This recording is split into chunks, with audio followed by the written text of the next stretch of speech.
Cela remonte à notre enfance, à notre histoire familiale, aux périodes de vacances que nous passions systématiquement, d'abord chez nos grands-parents qui regroupaient dans leur grande maison toute leur famille, puis nos parents qui prirent le relais en regroupant à leur tour leurs enfants et petits-enfants. Nous nous inscrivons dans cette continuité.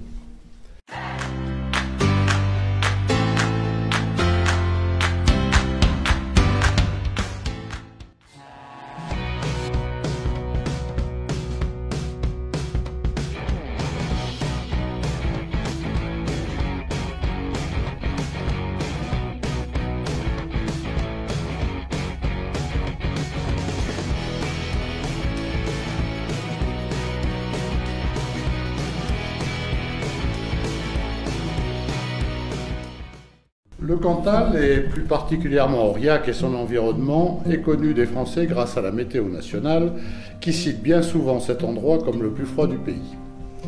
C'est un département loin de tout, avec des liaisons ferroviaires aléatoires, des routes sinueuses et une ligne aérienne parfois surprenante. Ici, on ne compte pas les déplacements en kilomètres, mais en temps. Ce sont aussi des odeurs qui remontent loin, celle de l'herbe fraîchement coupée en train de sécher, celle de ces maisons, inconfortables selon les critères d'aujourd'hui, mais pleines de coins et recoins que nous explorions en bande de cousins et cousines.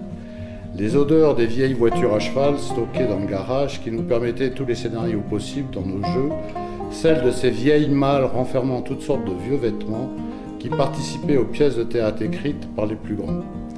Celle de la ferme, jamais bien loin des maisons, qui fleurait bon la vache, le lait frais, le foin séché, celle des écuries du vieil haras d'Aurillac, qui a formé toute une génération de cavaliers.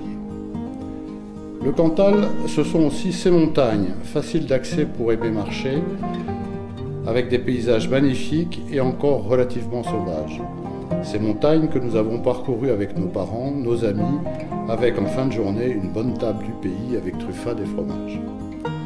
Les nouvelles que nous prenons des uns et des autres tournent autour de nos enfants et petits-enfants qui partagent avec nous le goût de cette terre. Le mélange intergénérationnel se fait sans problème et nous fait chaud au cœur. Et puis il y a ces maisons, ces grosses maisons, certaines portent le nom de châteaux. Pour nous, ce sont des noms, Cédage, Lamartine, Lascano, Verrières. Quand on prend un peu de recul par rapport à ces bâtisses, on se dit qu'on est fou de garder cela, mais quand on y vit, nous n'avons pas conscience d'être dans un château. Ces grosses maisons sont encore vivantes. Pour ceux qui les gardent et les entretiennent, elles ne sont pas un signe extérieur de richesse, car elles ne valent pas grand-chose. C'est une fidélité à ce que nous avons reçu des générations du dessus. Et il faut bien le reconnaître, un plaisir d'y habiter, d'y avoir un peu froid l'hiver, de donner de son temps à l'entretien. Mais surtout de pouvoir accueillir nos enfants, petits-enfants, familles de passage et aussi nos amis rencontrés dans nos vies extérieures au Cantal. Voilà, nous sommes nés dans le Cantal, à Aurillac. Nous avons passé nos plus belles années de jeunesse. Nous sommes partis pour vivre notre vie en dehors d'ici, mais chaque année nous sommes revenus nous y ressourcer.